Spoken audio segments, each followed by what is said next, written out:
सभी बड़ों को नमस्कार। आज एक नई कथा सुनाने जा रहा हूँ। कहानी गुरु भक्त शिष्य आरुणि की कहानी। प्राचीन काल की बात है, जब गुरु अपने शिष्यों को नगर के बाहर शांत माहौल में बने गुरुकुलों में विद्याध्ययन कराते थे। उनके शिष्यों की संख्या सैकड़ों में थी, जो आश्रम में रहकर ही अध्ययन किया करते थे। बरसात का मौसम था। ऋषि धौमय अपने आश्रम में विराजित शिष्यों को विद्या दे रहे थे। आसमान में घने बादल छाए हुए थे। एक दोपहर की बात है, अचानक मौसम बदलता है तथा काले घने बादलों के साथ आकाश की दसों दिशाएं घोर गर्जन करने लगी। सहसा ही मूसलाधार बारिश शुरू हो गई और देखते ही देखते मानो बादल फट गया।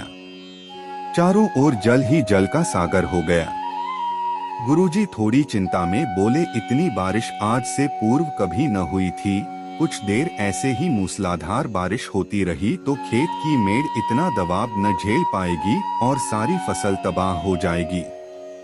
गुरुजी ने अपनी बात पूरी की ही नहीं कि एक शिष्य धीरे से बोला, मेरी कुटिया भी रिस रही होगी। यह कहता हुआ चलता बना। तभी दूसरा उठा, मेरी कुटिया का पिछला हिस्सा भी टूट सकता है, कहकर चलता बना।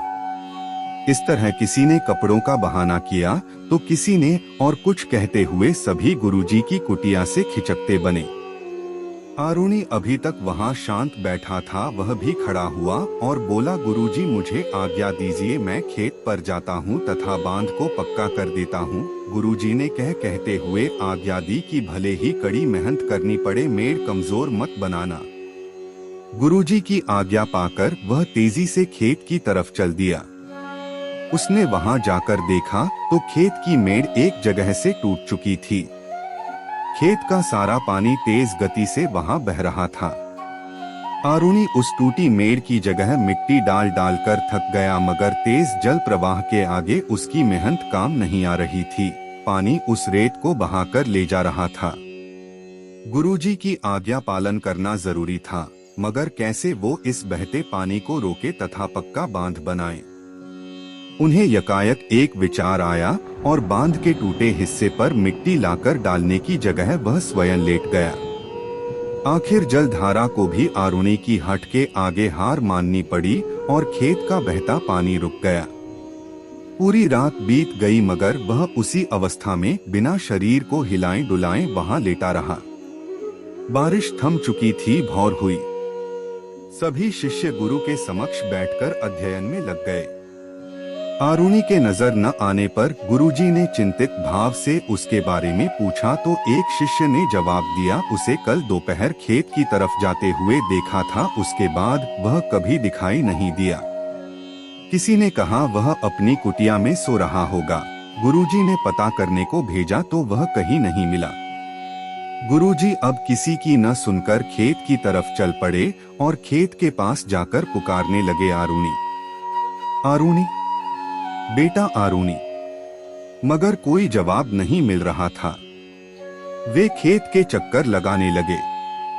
आखिरी में उन्हें टूटे बांध के मुहाने के पास बेहोश पड़े आरुणि को देखा। उन्हें सारा माजरा समझ आ गया और आंखों से आंसू की धारा बह निकली। तुरंत उसकी तरफ लपक पड़े, उसे उठाकर शरीर को मिट्टी से साफ किया तथा कपड़े से ढककर मालिश करने लगे। जब उसे होश आया तो गुरु ने कहा, मुझे आप पर गर्व है, मैं आपको वरदान देता हूँ, आप समस्त विद्याओं में पारंगत हो, सुखपूर्वक जीवन बिताओ और खूब नाम करो। गुरुजी के ये वचन सत्य ही सिद्ध हुए। दोस्तों, इस वीडियो में बस इतना ही। मिलते हैं अगले वीडियो में। अपना ख्याल रखिएगा।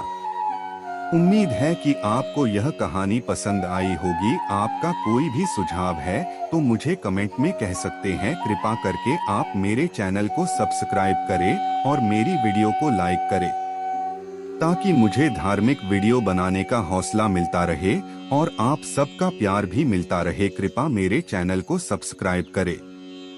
अब मैं मिलता हूँ आपको अगली वीडियो में।